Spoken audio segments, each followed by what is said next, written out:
কোটা সংস্কার আন্দোলনকে কেন্দ্র করে যে এতগুলো মানুষের প্রাণহানি, ভয়াবহভাবে আহত হওয়ার ঘটনা, সরকার এবং ব্যক্তিগত সম্পত্তির যে ক্ষয়ক্ষতি আমরা দেখতে পাচ্ছি, এই সার্বিক ঘটনার অন্যতম দায় রয়েছে শেখ হাসিনার। তিনি কিন্তু দীর্ঘ সময় ধরে ক্ষমতা থাকার পরে যে তার দাম্ভিকতার প্রকাশ ঘটিয়েছেন, যেভাবে ছাত্রছাত্রীদের ন্যায্য দাবিকে তিনি প্রহসন করেছেন, তিনি যেভাবে তার ছাত্র সংগঠন ছাত্রলীগকে এবং পুলিশকে সাধারণ শিক্ষার্থীদের বিরুদ্ধে দাঁড় করিয়ে দিয়েছেন, এই সার্বিক কারণেই কিন্তু আমরা এই ভয়াবহ পরিস্থিতি দেখতে পাচ্ছি। ছাত্রছাত্রীদের দাবি খুব সাধারণ ছিল। তারা বলতে চাইছে মুক্তিযোদ্ধা এবং তাদের পরিবারের জন্য বরাদ্দকৃত যে কোটার পার্সেন্টেজ রয়েছে সেটা অনেক বড়, সেটাকে কমিয়ে আনতে হবে এবং অন্যান্য জেলাভিত্তিক বা নারী বা আদিবাসীদের এই সার্বিক কোটাগুলো পূর্ণ বিবেচনা করার জন্য তারা বারবার দাবি জানিয়েছে এবং সেই দাবির যৌক্তিকতা রয়েছে, এটা কোনোভাবে আমরা অস্বীকার করতে পারি না। হ্যাঁ, বিশ্বের সকল সভ্য দেশেই কোটা রয়েছে, কোটা থাকতে হবে। এই কোটাগুলো বরাদ্দ করা হয় পিছিয়ে পড়া আমাদের যে সহনাগরিকরা রয়েছেন তাদের অধিকার পুনঃপ্রতিষ্ঠার জন্য। এটা কোনো অনুদান নয়, এটা কোনো ধরনের দয়া দাক্ষিণ্য নয়। কিন্তু সেই বিষয়টিকে ছাত্রদের সামনে উপস্থাপন না করে বরং তাদের ন্যায্য দাবিকে নিয়ে শেখ হাসিনা প্রহসন দেখিয়েছেন। তিনি তিরস্কার করে বলেছেন যে রাজাকারের নাতি নাতনিরা কোটা পাবে না, কোটা পাবে মুক্তিযোদ্ধাদের নাতি নাতনিরা। আচ্ছা, কোটার বিরুদ্ধে যারা দাঁড়িয়েছেন তারা কি কেউ বলেছেন যে রাজাকারদের নাতি নাতনিদের জন্য, নাতিপুতিদের জন্য কোটার দরকার? যদি এরকম কোনো না দাবি থেকে থাকে তাহলে শেখ হাসিনা এইভাবে তাদেরকে কোট করলেন কেন?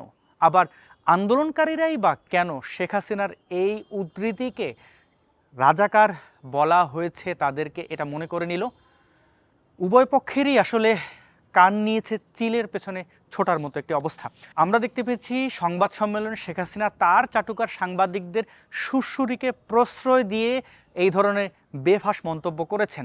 এটার কোনো দরকার ছিল না। শেখ হাসিনা বলতে পারতেন যে মুক্তিযোদ্ধাদের কেন কোটার দরকার, মুক্তিযোদ্ধাদের আমরা কোটা দিয়ে কোনো রকম করুণা করছি না, এটা তাদের প্রতি সম্মান। তারা আমাদের দেশে কোনো পিছিয়ে পড়া শ্রেণী নন। যেই পিতা তার সদ্যজাত সন্তানকে বাড়িতে রেখে মুক্তিযুদ্ধে ঝাঁপিয়ে পড়েছিলেন এটা নিশ্চিত জেনে যে তিনি হয়তো আর ফিরবেন না, সেই সন্তানের অধিকার খর্ব করেও দেশমাতৃর জন্য তিনি তার জীবন বিলিয়ে দিতে দুবার ভাবেননি। সেই মুক্তিযোদ্ধার সন্তান ডিজার্ভ করে রাষ্ট্র তাদেরকে সম্মানিত করুক। কিন্তু সেই বিষয়টাকে এত বড় করে দেখা হচ্ছে কেন? কেনই বা আমাদের দেশের এক শ্রেণীর শিক্ষার্থীরা মুক্তিযোদ্ধাদের শত্রু মনে করছে? সেটা কিন্তু শেখ হাসিনাকে ভেঙে দেওয়া উচিত ছিল। তিনি একজন প্রবীণ রাজনীতিবিদ হিসেবে, তিনি দীর্ঘ সময় ধরে ক্ষমতায় আছেন হিসেবে এটা তার দায়িত্ব এবং কর্তব্য। এই শিক্ষার্থীরা কিন্তু তার শাসনামলে, অর্থাৎ এই 15 বছরের বেশি সময় ধরে তিনি এককভাবে ক্ষমতায় আছেন, এরা এই সময় বেড়ে ওঠা সন্তান, তারা কেন মুক্তিযুদ্ধের বিরুদ্ধে যাবে? তারা নাতি নাতনিদের প্রশ্নে যে বিতর্ক তৈরি করেছে সেটার খুব সহজ সমাধান তিনি বলতে পারতেন এইভাবে যে 1975 পরবর্তী যারা ক্ষমতায় ছিল সেই ব্যক্তিদের আচরণের কারণে মুক্তিযোদ্ধা এবং তাদের পরিবারের সদস্যরা মুক্তিযুদ্ধে অংশগ্রহণ করার যে পরিচয় সেটি গোপন রাখতে বাধ্য হয়েছেন। বাংলাদেশের পরিস্থিতির কারণে আমরা জানি এই দেশে রাজাকার আলবদর আল শামস, সেই কুখ্যাত জামাতে ইসলামীদের নেতারা মন্ত্রী হয়েছিলেন, এই দেশে তারা দাপিয়ে বেরিয়েছেন। তো সেই সব উদাহরণ টানা যেত যে সেই সময় মুক্তিযোদ্ধাদের সন্তানরা অধিকার পাননি, তাদের প্রাপ্য অধিকার থেকে বঞ্চিত হয়েছেন বলে তাদের নাতি নাতনিদের প্রায়োরিটি দেওয়া যেতে পারে, কিন্তু সেটা সমীক্ষা সাপেক্ষ। এককভাবে 30% মুক্তিযোদ্ধাদের জন্য কোটা দিতেই হবে এবং সেটার বিরোধিতা কেউ করলেই উদাহরণ টানতে হবে রাজাকারের নাতি নাতনিরা কোটা পাবে নাকি মুক্তিযোদ্ধার নাতি নাতনিরা না পেলে। এগুলো আসলে একটা খোঁড়া যুক্তি। এই কারণেই কিন্তু ছাত্রছাত্রীরা বেশি ক্ষেপেছে। প্রিয় বন্ধুগণ, আমাদের যে পাহাড়ি জনজাতিরা রয়েছেন, যাদেরকে আমরা তিরস্কার করে বলি উপজাতি বা ক্ষুদ্র নৃগোষ্ঠী, কি বিশেষায়ন, যাই হোক, পাহাড়ের একজন শিক্ষার্থীর ব্যাপারে আপনাকে জানতে হবে। এই বিষয়গুলো আমাদের শিক্ষাক্রমে বা আমাদের শিক্ষা প্রতিষ্ঠানগুলোতে জানানো হয় না। মনে করানো হয় যে আচ্ছা এরা উপজাতি, এদেরকে আমরা দয়া দাক্ষিণ্য করছি কোটা দিয়ে। না, এটা নয়। এই ব্যাপারগুলো প্রধানমন্ত্রীর স্পষ্ট করা উচিত ছিল। পাহাড়ের একজন শিক্ষার্থী আর সমতলের একজন শিক্ষার্থী কখনোই সমান নন। একজন পাহাড়ি শিক্ষার্থী সে 3-4টা পাহাড় অতিক্রম করে স্কুলে যায়, সেখান থেকে ফিরে আসে, আপনি যখন স্কুলে যাবেন, আপনার সময় স্কুলের 10টা, আপনি ঘর থেকে বের হন 9টার সময়, 1 ঘন্টায় আপনি স্কুলে পৌঁছে যান, আরামে বসে পড়াশোনা করেন। কিন্তু একজন পাহাড়ের শিক্ষার্থী, সে ভোর 6টায় যাত্রা শুরু করে, 3 ঘন্টা হেঁটে সে তার স্কুলে পৌঁছায় এবং ক্লান্ত শরীরে সে পড়াশোনায় মনোনিবেশ করার চেষ্টা করে এবং পরবর্তীতে বাড়ি ফিরে আসে। আপনার ছুটি হয় 4টায়, তার ছুটি 4টায় নয়, তার ছুটি 7টায় হয়। কারণ এই যে বাড়ি ফেরার জন্য 3 ঘন্টা তাকে ব্যয় করতে হয়, তার মোট দিন থেকে 6 ঘন্টা শুধু রাস্তার মধ্যে চলে যায় এবং ক্লান্ত শরীরে সে পড়াশোনা করে। সুতরাং আপনার মতো করে সে পড়াশোনা করতে পারে না, তাই তার কোটা দরকার। তাকে হাসপাতালে যেতে হলে সব জায়গায় তাকে বৈষম্যের শিকার হতে হয়। আপনি রোগে আক্রান্ত হলে আপনি হাসপাতালে চলে যান, সুস্থ হয়ে বাড়ি ফিরে আসেন। পাহাড়ের একজন শিক্ষার্থী সেটা পারে না, তার পরিবারের সদস্যরা সেভাবে আপনার বাবা মার মতো উপার্জন করতে পারে না। সুতরাং তাদেরকে আমাদের মূলধারায় রাখতে গেলে অবশ্যই কোটা দিতে হবে এবং সেই কোটা দাক্ষিণ্য নয়। আমি দেখতে পেয়েছি বড়ুয়া ছেলেমেয়েরাও এই পাহাড়িদেরকে জঙ্গলের জন্তু জানোয়ার পোকামাকড়ের মতো উদাহরণ দিচ্ছে। এটা খুবই দুঃখজনক। এবং নারীদের ক্ষেত্রেও আমরা দেখতে পেয়েছি এই সো কল্ড আন্দোলনকারীদের মধ্যে অনেক নারী ছিল যারা বলছে নারীদেরকেও তারা মূল্য দেবে না, তারা কোটা চায় না নারীদের। এটা খুবই দুঃখজনক একটা বিষয়। দেখুন, এই মুসলিম প্রধান বাংলাদেশে নারীদের সাথে কি করা হয় আমরা জানি। তাদেরকে প্রতিনিয়ত ট্রেন করা হয় বাড়িতে কিভাবে সে পরের ঘরে শ্বশুর বাড়ি গিয়ে দাসত্ব বরণ করবে, সেই ট্রেনিং দেওয়া হয়। পড়াশোনার পাশাপাশি বড় একটা সময় তাকে রান্নাঘরে ব্যয় করতে হয় বা সংসার কীভাবে গুছিয়ে রাখতে হবে সেইভাবে ট্রেনিং দেয় মা বা পরিবারের সদস্যরা। সুতরাং একজন ছেলে শিক্ষার্থীর মতো একজন মেয়ে শিক্ষার্থী পড়াশোনা করার সুযোগ পায় না। সেক্ষেত্রে তার ফাইটটা সঠিক মূল্যায়ন করতে গেলে নারী কোটার দরকার। সেটাকেও ছিনিয়ে নেওয়ার জন্য নারীরাই আন্দোলন করছে, তো এটা অন্যায়। এরকম বিশেষ ক্ষেত্রে কোটার দরকার, জেলাভিত্তিক কোটারও দরকার। বাংলাদেশের অনেক জেলা রয়েছে যারা অনেক বেশি এগিয়ে আছে, আবার অনেক জেলা রয়েছে যারা পিছিয়ে রয়েছে। তাদের মধ্যে সমতা নিশ্চিত করার জন্য জেলাভিত্তিক কোটা দরকার। তেমনিভাবে স্পেশাল শিক্ষার্থীদের কোটার দরকার। স্পেশাল শিক্ষার্থী কারা? তাদেরকে আমরা তিরস্কার করে বলি প্রতিবন্ধী। সেই প্রতিবন্ধী আমরা যেটাকে তিরস্কারের সুরে বলি, তাদেরকে আসলে মূল ধারায় আনতে গেলে কোটার দরকার রয়েছে। তাদের যে বিষয়ে সক্ষম, তারা যে বিষয়ে সক্ষম সেই বিষয়ে তাদেরকে উপযোগী করে তুলতে হবে, সেজন্য কোটার দরকার। কিন্তু আমরা কোটা মানব না। এবং এই শিক্ষার্থীদের আন্দোলনকে কেন্দ্র করে আমরা যা দেখতে পেয়েছি সেটাও খুবই দুঃখজনক। আমি একদম স্পষ্টভাবে স্বীকার করি, শেখ হাসিনার দীর্ঘ সময় ধরে ক্ষমতায় থাকার ফলে যে স্বৈরাচারী আচরণ তৈরি হয়েছে এবং তার ছাত্র সংগঠন ছাত্রলীগের যে পরিমাণে নৈরাজ্য আমরা করতে দেখি, চাঁদাবাজি গুন্ডামি করতে দেখি, এবং পুলিশের যে পেটোয়া বাহিনীর আচরণ, তাদের ঘুষ খাওয়া, দুর্নীতি, এই সব বিষয় কিন্তু শিক্ষার্থীদের ফুসলে তুলেছে। এবং তাদের যে এই কোটার আন্দোলনের ব্যানারে তারা আরও অনেকগুলো দাবি নিয়ে এসেছে যা মুখে বলতে পারেনি। সব কিছুই যৌক্তিক। তাদের এই পরিস্থিতিতে আসতে বাধ্য করেছে সরকারের পেটোয়া বাহিনী। এই জন্য দায় ছাত্রদের উপরে দিয়ে তাদের উপরে নিপীড়ন চালানোটা কোনোভাবেই কোনো সমাজের জন্য ইতিবাচক নয়। অপরদিকে ছাত্ররা যে কাজ করেছে সেটাকেও সমর্থন করা যায় না।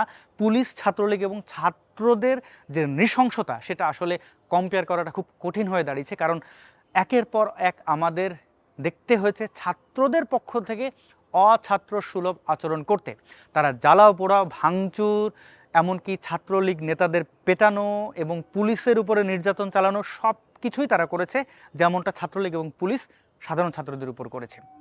এই আন্দোলনকে সমর্থন বা এই আন্দোলনের বিরোধিতা করা একজন সুস্থ মানুষের জন্য অনেকটাই কঠিন।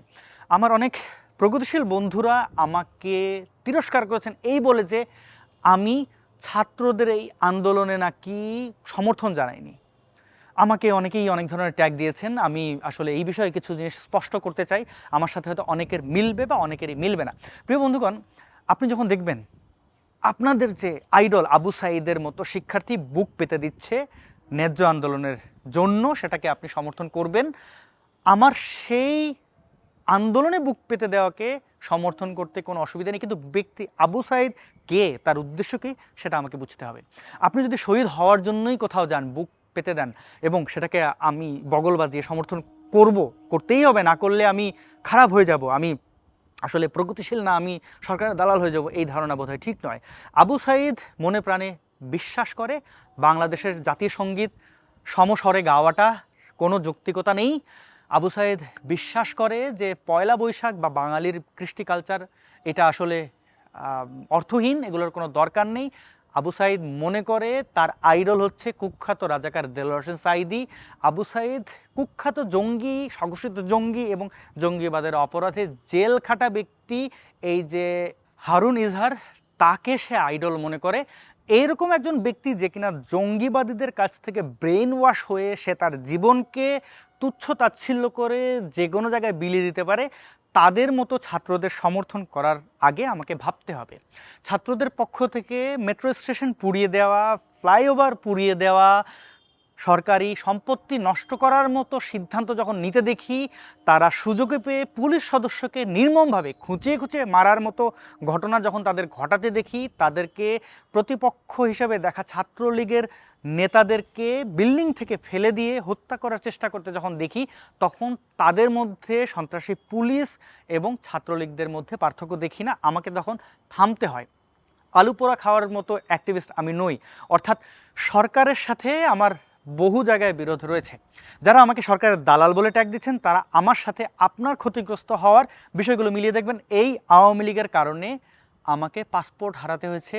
আমি এখন এই মুহূর্তে বা গত 5 বছর ধরে স্টেটলেস, আমার কোনো আইডেন্টিফিকেশন নেই। এটা কে কেটেছে?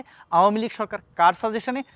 কুখ্যাত সেই হেফাজতে ইসলামের সাজেশনে বা নির্দেশনায় আমার পাসপোর্ট ডিজিএফআই দ্বারা ছিনিয়ে নিয়েছে এই আওয়ামী লীগ সরকার। এই আওয়ামী লীগ সরকারের একজন মন্ত্রী হাসান মাহমুদের ভাই একজন বৌদ্ধ ভিক্ষুর জমি সম্পত্তি বিহার দখল করে নিচ্ছিল। আমি সেটার প্রতিবাদ করেছি বলে আমার বাবা মা, ছোট ছোট বোন, তাদেরকে ধরে নিয়ে খাবার দাবার ছাড়া 48 ঘন্টা থানার লকআপে আটকে রেখেছিল এবং তাদের উপরে মানসিক নির্যাতন চালিয়েছিল, যে ব্যাপারে জাতিসংঘ পর্যন্ত স্টেটমেন্ট দিতে বাধ্য হয়েছে নিরপেক্ষভাবে তদন্ত করার পর। এই সেই আওয়ামী লীগ যাদের পুলিশ সদস্যরা, বিশেষ করে একজন পুলিশ সুপার রাজীব ফারহান, তার নেতৃত্বে আমার পেজ সরকারি সরঞ্জাম ব্যবহার করে হ্যাক করা হয়েছে। এবং এই সেই আওয়ামী লীগ যাদের নিয়ন্ত্রণে বিটিআরসি আমার ইউটিউব কন্টেন্ট এবং ফেসবুক কন্টেন্ট প্রতিনিয়ত বাংলাদেশে ব্লক করে চলেছে। সুতরাং আমার সাথে সরকারের পীড়িত নাকি আমি সরকার দ্বারা ভিকটিম, সেই হিসাব আপনার সাথে সরকারের কি ঝামেলা, কতটুকু আপনি ক্ষতিগ্রস্ত হয়েছেন সেটা থেকে মিলিয়ে নেবেন। কিন্তু সরকারের সাথে আমার বিরোধ, তাই বলে সাধারণ ছাত্রছাত্রীদের মাথায় কাঁঠাল ভেঙে আমি খাবো এমন অ্যাক্টিভিস্ট তো আমি নই। আমি পিনাকি নই, আমি ইলিয়াস হোসেন নই, আমি জুলকারনায়ন শায়েরের মতো এরকম উস্কানিদাতা ব্যক্তি নই যে আমি এই সুযোগে সরকারের ক্ষতি করার জন্য সাধারণ ছাত্রদের সরকারের বিরুদ্ধে লেলিয়ে দেব এবং তারা ক্ষতিগ্রস্ত হবে। দেখুন, পিনাকি ভট্টাচার্যের উস্কানির কারণে আজকে আরবের দেশগুলোতে বাংলাদেশের শ্রমিকরা যারা তাদের জমি জমা ঘরবাড়ি বিক্রি করে পরিবার পরিজনের মুখের দিকে তাকিয়ে তাদের পেটে মুখে অন্ন তুলে দেওয়ার জন্য প্রবাসে গেছেন শ্রমিক হিসাবে, তাদেরকে আজকে 3 জনকে দেখতে পাচ্ছি লাইফ সেন্টেন্স, সারা জীবন জেলে থাকতে হবে এই ইউনাইটেড আরব আমিরাতে, এবং 56 জনের মতো ব্যক্তিকে জেল খাটিয়ে তারপরে বাংলাদেশে ডিপোর্ট করবে। এবং এটা সৌদি আরবে হয়েছে, এটা কাতারেও হয়েছে। কেন? তারা এই পিনাকিদের মতো অ্যাক্টিভিস্টদের উস্কানিতে সেই দেশে ভাঙচুর করেছে, সেই দেশের সম্পত্তি নষ্ট করেছে। যেমনটা বাংলাদেশে এই ধরনের উস্কানিদাতা যারা বিদেশে বসে সেফ সাইডের থেকে সাধারণ শিক্ষার্থীদের লেলিয়ে দিচ্ছে সরকারি সম্পত্তি নষ্ট করার জন্য, যারা লেলিয়ে দিচ্ছে সাধারণ মানুষকে হত্যা করার জন্য, যাদেরকে লেলিয়ে দেওয়া হচ্ছে নিজের জীবন ধ্বংস করে দেওয়ার জন্য, আমি সেরকম কোনো অ্যাক্টিভিস্ট নই, আমি সেটা পারবো না। সুতরাং আমি আমার জায়গা থেকে এই আন্দোলনকে একদিক থেকে সমর্থনও করেছি, আবার এই আন্দোলনের শিক্ষার্থীদের অশিক্ষার্থীমূলক যে আচরণ সেটাকে আমি নিন্দা জানিয়েছি। তো এখন আমাকে আপনি কিভাবে ট্যাগ দেবেন, কি বলবেন, সেটা আপনারই ব্যাপার। আমি আমার আদর্শের বিরুদ্ধে যায় বা আমার আদর্শের বিরুদ্ধে থাকা ব্যক্তিরা উপকৃত হবে, আলুপোড়া খাবে এমন কোনো সুযোগ তৈরি করে দেব না। আপনার যেমন রাজনৈতিক অবস্থান নেয়ার পূর্ণ অধিকার রয়েছে, আমারও ব্যক্তি হিসাবে রাজনৈতিক কোনো দলের সাথে সম্পৃক্ত না থাকলেও নিরপেক্ষভাবে আমি যে কোনো কিছুতে অবস্থান নিতে পারি। যদি সেটা হয় কোনো গোষ্ঠীর বিরুদ্ধে ঘৃণা, হত্যা, তাহলে নিশ্চয়ই আপনি আমার সমালোচনা করতে পারেন। কিন্তু আমি যদি কাউকে মারতে না বলি, আমি কাউকে কাটতে না বলি, সেখানে আপনি আমাকে নিয়ে তিরস্কার করতে পারেন, কিন্তু এক্ষেত্রে আমি আমাকে অপরাধী মনে করি না। দেখুন, ছাত্রদের এই যে নৃশংস আচরণ, সেটাকে অনেকে জাস্টিফাই করছেন। পুলিশ আপনার সামনে আপনার ভাইকে মারলে আপনি কি বসে থাকবেন নাকি? অবশ্যই আমি তার পাল্টা হিসেবে পুলিশের গায়ে হাত তুলব না। দেখুন, আমরা 2013 সালে যে গণ আন্দোলনের সাথে যুক্ত ছিলাম, গণজাগরণ মঞ্চ সম্পর্কে আপনারা জানেন, সেখানে আমাদের একের পর এক ব্লগারদেরকে হত্যা করা হয়েছিল কিনা? পাল্টা হিসেবে আমরা কি কোথাও মোমিন মুসলমানদেরকে পেলে বা জঙ্গিদের ধরে ধরে মেরেছি নাকি? এখনও কি মারবো? না, মারবো না। আমাকে যদি আজকে এই মুহূর্তে কোনো জঙ্গি মারতে আসে, আঘাত করে, আমি থামানোর চেষ্টা করব, কিন্তু তাকে থামানোর পরে তার অস্ত্র দিয়ে তাকে মারবো না। আমার কাছে যদি অস্ত্র থাকে, তাকে গুলি করে মেরে ফেলার মতো, তাকে যদি কোনো জঙ্গলেও পাই, আমি তাকে মারবো না। কারণ মারা কাটা এগুলো তার আদর্শ, সে বিশ্বাস করে। মেরে কেটে কোনো আদর্শকে থামিয়ে দেওয়া যেতে পারে, ভিন্ন মতকে থামিয়ে দেওয়া যেতে পারে, আমি তো সেটা মনে করি না। সুতরাং আপনি যদি মনে করেন পুলিশ মেরেছে তাই মারতে হবে, ছাত্রলীগ মেরেছে তাদেরকেও মারতে হবে, ছাত্রলীগ দুজনকে হত্যা করে ফেলেছে, আপনি দুজনকে হত্যা করে ফেললেন বা একজনকে হত্যা করে ফেললেন, আপনি এটা দিয়ে জাস্টিফাই করে ফেললেন নিজেকে, না আপনি ভুলের মধ্যে আছেন।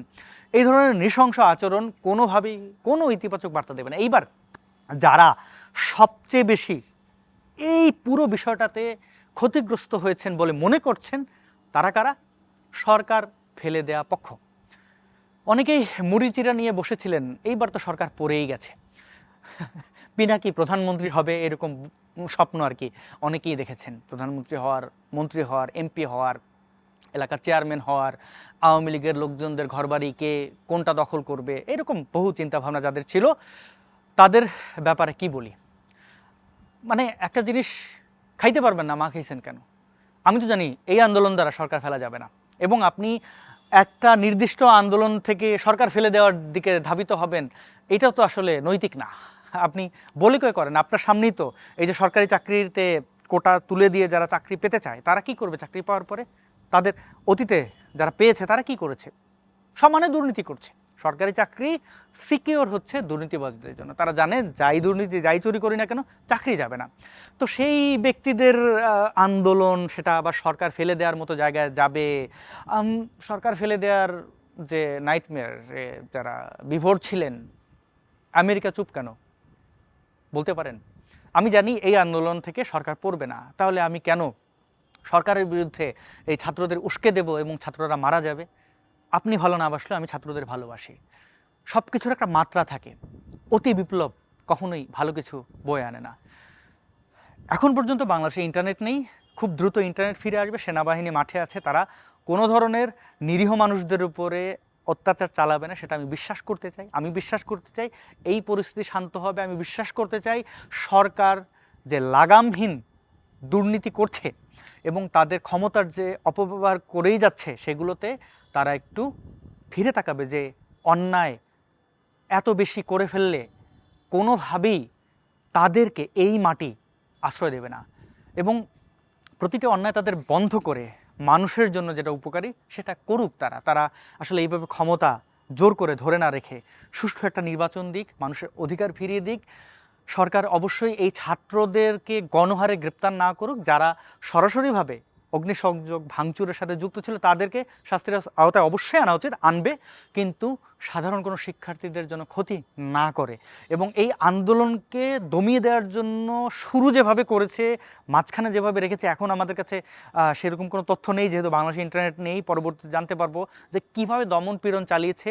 সেই দমন পীড়নগুলোর সাথে যুক্ত যে বা যারা অর্ডার করেছে, যারা ফিল্ডে কাজ করেছে, সকলের শাস্তি নিশ্চিত করুক। কোনোভাবেই সাধারণ নিরপরাধ মানুষদের উপরে অস্ত্র চালানো এবং সেটাকে বৈধতা দেওয়ার চেষ্টা সুস্থ কোনো সমাজের কাজ হতে পারে না। প্রিয় বন্ধুগণ, কোটা নিয়ে যে ধরনের ভুল ভাবনা শিক্ষার্থীদের মধ্যে আছে, সেগুলো দূর হোক। আমরা অবশ্যই যার যতটুকু প্রাপ্য তাকে সেই অধিকারটুকু দেই, সহিংস আচরণ না করি। ছাত্রদের মধ্যে অবশ্যই সেই গুণমান থাকতে হবে, সেই ধরনের ধৈর্য থাকতে হবে, সেই ধরনের বিকাশ আমরা দেখব, যে মারামারি, কাটাকাটি, রক্তপাত, এই করে ফেলা, সেই করে ফেলা, সুযোগ পেলেই ধ্বংসযজ্ঞ, এগুলো যেন তারা না করে। তারা যেন সুশিক্ষা শিক্ষিত হয়ে আমাদের এই দেশটাকে সুন্দর করে। অনেক ধন্যবাদ ভিডিওটি শেষ পর্যন্ত দেখার জন্য। এবং আমি দীর্ঘ 1 মাস কোনো ধরনের নতুন ভিডিও তৈরি করিনি, সেটা আমার ব্যক্তিগত জীবনের ব্যস্ততার কারণে। আমি এখন থেকে আপনাদের সাথে থাকার চেষ্টা করব, এবং এই আন্দোলনকে কেন্দ্র করে যে বা যারা গুজব ছড়িয়েছেন, গুজবিস্ট, তাদের কাছে শেষবারের মতো অনুরোধ করি, এই সন্তানদের, এই শিশুদের মাথায় কাঁঠাল ভেঙে খাবেন না। আপনার যদি শির দ্বারা সোজা থাকে, আপনার বিভিন্ন দাবি থাকতে পারে, আপনি নিজে সেটা করুন, অন্যের ক্ষতি করে কোনো স্বার্থ উদ্ধার করার চেষ্টা করবেন না। তাহলে সমাজ আপনাদের সেইভাবেই মনে রাখবে আপনারা যা করতে চান, যা দিতে চান বা যা নিতে চান। ভালো থাকুন, আবার দেখা হবে খুব শীঘ্রই। আজকের মতো এখানেই বিদায়।